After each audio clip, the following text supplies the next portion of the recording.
un sujet de Karel Fitoussi. Britney souriante et reposée, l'image filmée récemment à Los Angeles a de quoi surprendre et pour cause. En un an, elle a tout perdu, le statut de star, de mère, de tout quoi.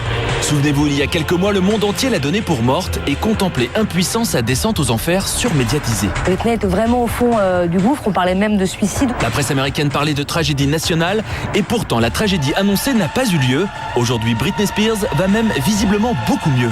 Elle est plus souriante, elle s'occupe de ses enfants. Alors que s'est-il passé? Comment expliquer une telle renaissance? Comment et pourquoi Britney Spears a-t-elle soudain repris son destin en main? Récit d'une résurrection. 31 janvier, Britney est pour la deuxième fois en moins d'un mois internée de force par ses parents dans un hôpital psychiatrique. Après une année de dérapage et d'excès en tout genre, le diagnostic tombe enfin. Britney souffrirait de troubles bipolaires. Le trouble bipolaire est une maladie psychiatrique et qui est caractérisée par l'alternance d'épisodes dépressifs, mélancoliques, extrêmement sévères, et à l'inverse d'épisodes maniaques, excitatoires, durant lesquels les patients sont agités, euphoriques, extrêmement, très désinhibés, ils ne dorment plus, ils ne sont plus fatigués et ils sont amenés parfois à faire des dépenses très inconsidérées. Le diagnostic posé, un homme va alors ressurgir dans la vie de Britney et prendre les choses en main. Son nom, Jamie Spears, c'est le père de Britney. Jamie Spears, le père de Britney, est là, est à nouveau dans sa vie et a repris les choses en main.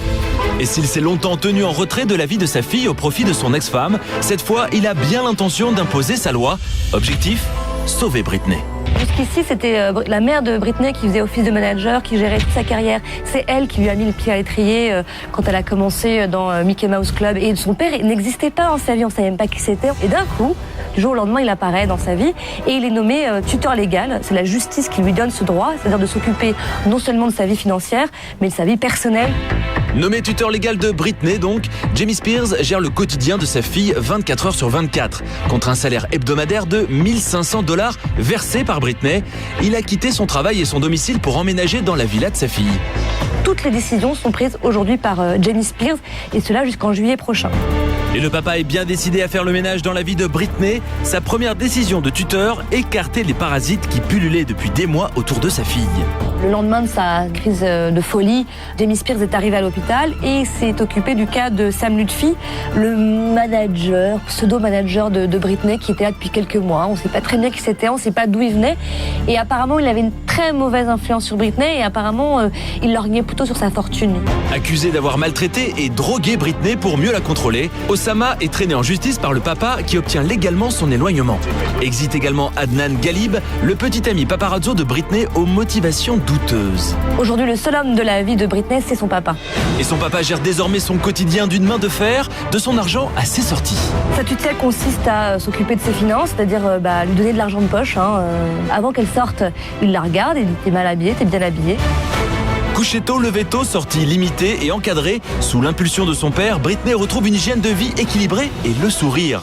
Premier résultat positif, le 23 février, Britney obtient enfin le droit de revoir ses deux fils après près de 2 mois sans contact. Elle les a 2 ou 3 jours par semaine et 2 nuits. Et apparemment, elle fait des efforts pour s'occuper d'eux. Donc, elle essaie de prouver tous les jours qu'elle peut être une bonne mère, etc. Autre signe encourageant de cette reprise en main, en avril, Britney a réengagé cet homme, Larry Rudolph. Il est le manager de ses débuts, celui qui avait fait d'elle une star et qu'elle avait pourtant viré par 2 fois. D'abord après sa rencontre avec Kevin Federline en 2004, puis l'année dernière lorsqu'il avait orchestré son admission forcée en cure de désintoxication. Larry Rudolph le promet que Britney va faire son comeback et que ça va être un truc exceptionnel et que sa carrière va être remise en route. Et le comeback tant attendu depuis 2 ans est bien parti. Depuis mai, Britney apparaît régulièrement dans la série télé How I Met Your Mother. Sa performance a été saluée par la critique et chaque épisode est un carton d'audience.